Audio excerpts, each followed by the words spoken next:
kelas 11 IPA. Jika pada pertemuan sebelumnya kita sudah belajar satu bagian dari rumus dan selisih dua buah sudut, yaitu kosinus A tambah B dan kosinus A kurang B, maka kali ini kita akan mengambil atau mempelajari bagian yang lainnya dari rumus jumlah dan selisih dua sudut, tapi untuk sinus A tambah B dan sinus A kurang B. Ya, rumusnya seperti ini. Sinus A tambah B adalah sin A kali cos B tambah cos A kali sin B. Demikian juga sin A kurang B sama dengan sin A cos B kurang cos A sin B. Memang sangat disayangkan kita tidak mempelajari dari mana rumus jumlah dan selisih sudut ini diperoleh. Tapi nanti kalau pas di tatap muka kamu bertanya dari mana itu diperoleh, nanti akan saya terangkan. Nah, pola atau model soal dari rumus sinus A tambah B dengan sinus A kurang B umumnya sama dengan pola yang kamu pelajari pada pertemuan sebelumnya untuk kosinus A plus minus B. Misalnya seperti ini.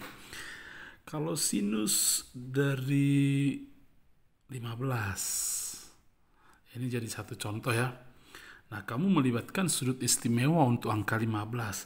Berarti sinus 45 kurang 30. 45 kurang 30 kan 15. Kemudian gunakan rumus sin A kurang B yang rumus kedua ini. Yaitu sin 45 cos 30 kurang cos 45 sin 30. Sin 45 setengah akar 2. Kosinus 30 setengah akar 3 kurang kosinus 45 setengah akar 2 sinus 30 setengah.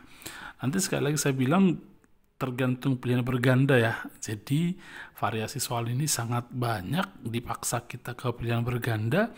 Mencocokkan ke pilihan berganda bukan hal yang mudah, meskipun jawabanmu di atas sudah benar. Nah, makanya beberapa di pertemuan sebelumnya nilainya kurang sempurna karena tidak mengusahakan jawabannya sesuai dengan pilihan berganda. Kecuali di pilihan berganda tidak ada jawaban, maka saya akan benarkan hal tersebut ya. Nah, kemudian tinggal menyederhanakan akar 6/4 kurang akar 2/4 atau akar 6 kurang akar 2/4. Seperti itu ya. Baik, contoh yang kedua, jika sin A 15/17 tetapi A di kuadran kedua, kalau di kuadran kedua sudut A, berarti yang bernilai positif hanya sinus, nilai kosinus dan tangennya negatif. Kemudian B di kuadran ketiga dengan tangen B 12/5, di kuadran ketiga yang bernilai positif hanya tangen, selainnya negatif. Yang ditanya sin A kurang B. Nah, kemudian kalau kita perhatikan sin A 15/7, kalau ini segitiga siku-siku di sini A, siku-sikunya di sini, 15/7 berarti depan per miring, 15/17 maksud saya. Nah, kemudian kan triple Pitagoras 8, 15, 17 ya. Sehingga satu sisi lainnya pasti 8. Buat sendiri nanti Pitagorasnya ya. Nah, kemudian satu lagi segitiga yang lain, misalnya ini segitiga, di sini sudut B-nya, di sini siku-sikunya, tangennya 12/5, depan per samping. Nah, triple Pitagoras kan 5, 12, 13. Nah, kemudian dari sini bisa kita nanti cari kosinus dari A. Kosinus A adalah 8/17, tetapi karena A di kuadran kedua, nilai kosinus A adalah minus. Nah, kemudian di sudut B, karena dia di kuadran ketiga, nilai sinus dan kosinus akan bernilai negatif. Arti sinus B adalah 12/13 depan per miring. Kemudian kosinus B adalah 5/13, dua-duanya bernilai negatif. Kemudian yang ditanya kan sinus A kurang B atau sinus A tambah B, terserah apa. Nah, ini hanya cara menggunakan rumus sebenarnya. sin A cos B kurang cos A sin B. Sin A berapa? Tadi dikasih tahu sin A 15/17. Oke. 15/17. Kosinus B minus 8/17. Kosinus B tadi minus 5/13. Oke. Kemudian kosinus A minus 8/17 kali sinus B minus 12/13. Kemudian 15 kali minus 5 kan minus 75. Betul ya? 17 kali 13 221. Kemudian minus kali minus kali minus lagi.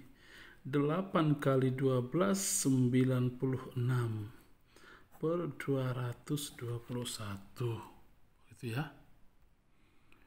Sehingga minus 75 kurang 96 adalah minus 171 per 221. Oke, itu jawabannya. Saya pikir untuk variasi soal selanjutnya kamu sudah paham ya. Nah, kemudian kalau ditanya A kurang B ini di kuadran keberapa? Kalau A tadi di kuadran kedua, B di kuadran ketiga, A kurang B di kuadran keberapa? Ya, jadi sinusnya kan bernilai negatif.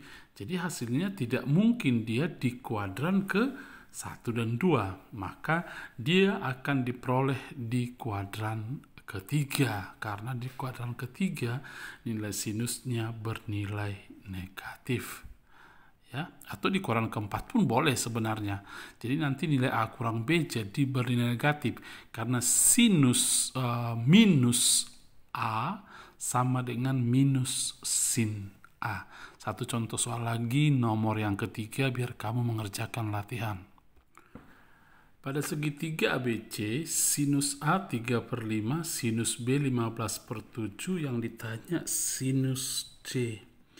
Nah, kalau kamu perhatikan segitiga sembarang ABC, nah misalnya seperti ini, maka sebenarnya sudut C adalah 180 derajat kurang A tambah B, betul ya? Oke, karena jumlah sudut pada sebuah segitiga kan 180 derajat. Sehingga kalau ditanya sinus C begini sama dengan sinus 180 kurang A tambah B. Sudah? Nah, kamu perhatikan sifat sudut-sudut waktu kelas 10. Oke. Sinus 180 kurang alfa. 180 kurang alfa kan di kuadran kedua. Maka nilai sinus 180 ini misalnya alfa kurang alfa adalah sinus A tambah B. Sekali lagi ingat ini dulu. Sinus 180 kurang alfa adalah sinus alfa. Tetapi kosinus 180 kurang alfa adalah min cos alfa. Apalagi tentang 180 tambah. Sinus 180 tambah alfa, karena ini sudah di kuadran ketiga, nilai sinus di kuadran ketiga kan negatif, berarti min sin alfa. Kosinus 180 tambah alfa juga min cos alfa. Sehingga kalau ada penulisan sinus 180 kurang alfa, sebutkan aja dia menjadi sinus A tambah B. Sehingga kalau ditanya sin C, sama aja dengan mencari sinus A tambah B. Apa tadi rumus sin A tambah B? Sin A cos B tambah cos A sin B. Nah, kemudian kalau sin A 3/5, Maka ini substitusi langsung ya, 3/5. Kita anggap nanti semua sudutnya lancip ya. Oke, kita anggap ini lancip sudutnya. Kemudian kosinus B kan triple Pitagoras ya, 3, 4, 5, berarti 4/5. Kamu nanti bisa melakukannya dengan segitiga siku-siku ya, bantu dengan segitiga siku-siku. Misalnya ini A, siku-siku, sinusnya kan 3/5 pasti 4. Saya pikir kelas 11 IPA paham lah untuk hal ini ya. Kemudian tambah cos B yang di sini ya. Cos B-nya, kalau sin B 15/17, maka cos B adalah 8/17. Maaf, di sini 8/17. Kemudian cos A, berapa cos A? 4/5. 4/5 kali sinus B 15/17. Oke, begini ya. 3 kali 8, 24/85 tambah 4 kali 15, 60/85. Hasilnya adalah 84/85. Baik, demikian contoh-contoh dan pelajaran tentang ini. Saya minta kita rangkumkan sebentar 4 rumus yang kita sudah pelajari dalam 2 pertemuan terakhir, karena 4 rumus itu adalah satu paket ya. Nah, ini keempat rumus yang kita sudah pelajari dalam 2 pertemuan ini. Sayangnya sebenarnya kita karena belajar daring, saya nggak tahu apakah kamu bisa menghafalnya atau tidak. Karena setiap tahun orang-orang yang sudah belajar ini sebenarnya gampang menghafalnya. Nanti coba kamu uji beberapa anak kelas 12 IPA sekarang, pasti masih ingat rumus-rumus keempat ini, bahkan rumus-rumus tambahannya ini. Ya, jadi kamu tetap semangat belajar, makin pintar, dan kemudian kerjakan latihannya dengan baik. Selamat belajar, Tuhan memberkati.